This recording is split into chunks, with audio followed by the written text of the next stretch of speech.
So if you guys missed it, PlayStation had their State of Play event earlier this week, and honestly, there were a lot of good announcements on this one. I actually felt kind of bad that Nintendo had to go and do their announcement earlier in the day, because if you were to compare the two announcements, I think PlayStation, in my personal humble opinion, blew Nintendo out of the water. But that's besides the point. In this video, I'm going to be going through all of PlayStation's announcements, letting you guys know what I'm least excited about and what I'm most excited about. There were 11 announcements, so there's a lot to get through.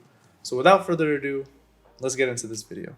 Starting this list off at number 11, we have PlayStation Stars. It's a loyalty reward system where you can complete tasks and earn points that you can later use to redeem items in the PlayStation Store or get funds in your PlayStation wallet. Actually, I think there's going to be like a catalog for these redeemable points, but I really don't know much. That's probably why I'm not that excited about this, because there's so much more that we need to know. What I am excited about though is they're releasing digital collectibles that you earn, kind of similar to like PlayStation trophies. When you complete tasks, instead of getting a trophy, you're gonna get this digital collectible that you could like look at, and hopefully they'll utilize it to be able to kind of flex on your profile, because why else would you try to get collectibles if you can't show it off? They're not NFTs. This was confirmed by PlayStation blog and they tweeted about it. But I've always liked when like games kind of did something like that, where you could go back and like look at the collectible itself. So for PlayStation to do this and kind of do it through all their lore would be really dope. But we still don't know much, so bottom of the list it is. At my 10th spot, we have Damio for the PlayStation VR 2. This is a game that came out last year but will be available for the VR 2. Now, I'm not typically a VR gamer, and let alone own like a PlayStation VR system, so that's why this didn't really stick out too much to me. But because this is a tabletop RPG game and I started playing D&D just recently, I could kind of see how this is going to be enticing for those people who want to see the action that happens when you play a tabletop game. But again, towards the bottom of the list, because I'm just not typically a VR gamer. At the number 9 spot is Star Wars Tales from Galaxy's Edge. Now, this definitely sparked my interest, probably because it's Star Wars, and I know it initially came out back in 2020, but it is going to be enhanced and improved for the PlayStation VR 2 next year. And if you guys don't know, it's based on Star Wars Galaxy's Edge areas at Disney parks. And I think it's kind of cool that they're like expanding the lore outside of what you already see at the parks and giving gamers the ability to see the stories and the life that exists outside of the parks. And actually, if I ever do decide to get a VR system or maybe a PlayStation VR 2 system, I think this might be a game I'm going to pick up. At number 8, we have Like a Dragon Ishin. This is slated to release in February of 2023 and is from the makers of the Yakuza series. So for those of you who have played the Yakuza series, you can kind of anticipate how the gameplay is going to be and how the artwork's going to be. I unfortunately haven't played any of the Yakuza games, so I don't feel like I can comment on this game way too much. But I think if I were to make a stepping stone into the whole Yakuza lore, this game might be the stepping stone for me. At number 7, we have a unique looking game called Pacific Drive that is also slated for 2023. It's a survival driving game, and it's funny because it's kind of one of those trailers that leave me with more questions than answers after watching it.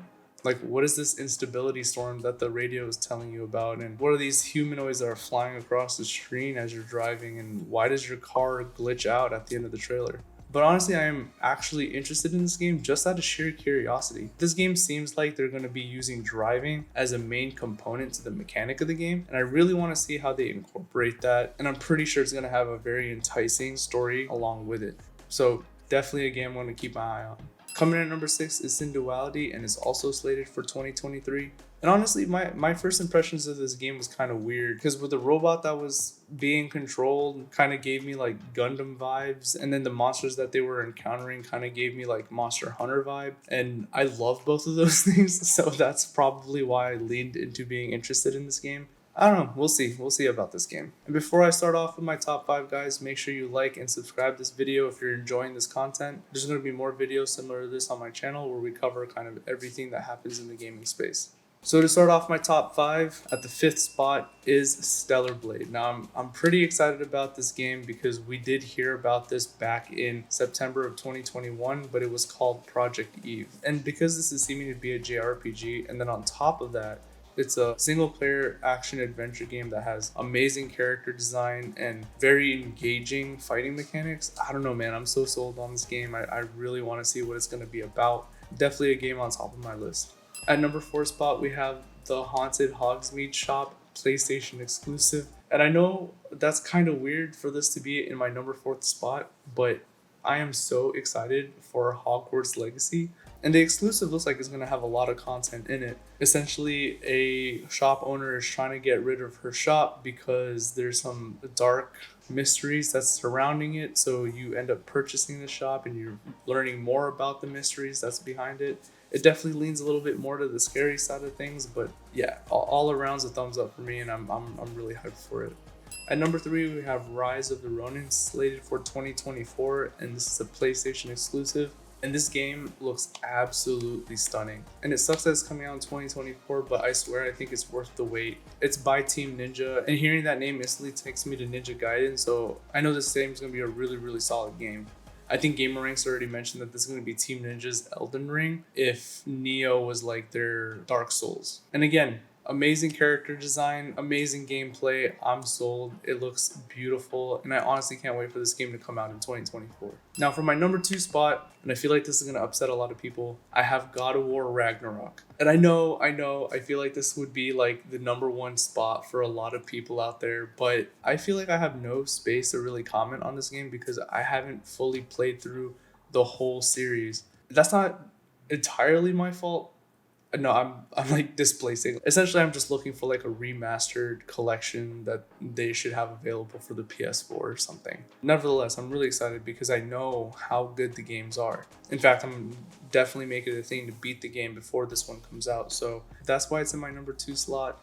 It's just so close to my number 1, but sorry guys for anyone that I've offended. Now for my number 1 spot, the game that I'm most excited for from the whole State of Play event is Tekken 8. I am a huge Tekken fan. Tekken is probably one of the first games I ever played on PlayStation, and it's one of the games that I've fully immersed myself into the lore of all the characters and just into all the different games that they've released in the years after the first one. I think it's the only game that's ever made me actually throw my controller against the wall because I was trying to play it competitively online. It just was not working out because I just was not that good. But I'm using that not as an indicator of how good I am at video games, but more or less how passionate I am about Tekken. The game looks absolutely amazing. I mean, just that portion in the trailer where you see the whole pec and bicep flex right before he throws the punch. So needless to say, it has earned my number 1 spot. It is a game that I am absolutely excited for and I cannot wait to get my hands on. But it unfortunately just says stay tuned. And that's all the information we have so far. But my nose is going to be on this game moving forward. So that about wraps it up for me, guys. Those are all the PlayStation announcements, ranked from what I'm not as excited for all the way to what I'm very, very excited for. And if you guys want to hear a little bit more about what I think about the games, I actually just got off of a podcast with my boy Cookie at JustALittlePodcast. I'll link his channel down below. And in that podcast, we go more into detail about the different games that PlayStation's coming out with. And we also cover Nintendo Direct. So you'll get the best of both worlds in that episode. Let me know what you guys think. I always like hearing what you guys think. If you guys agree with my list, if you disagree with it. Nevertheless, give me some feedback and let me know what you think in the comment section down below. If you like the video, make sure you like and subscribe to it. There's going to be more content that's going to be coming out similar to this. And I'll catch you guys in the next one. Peace.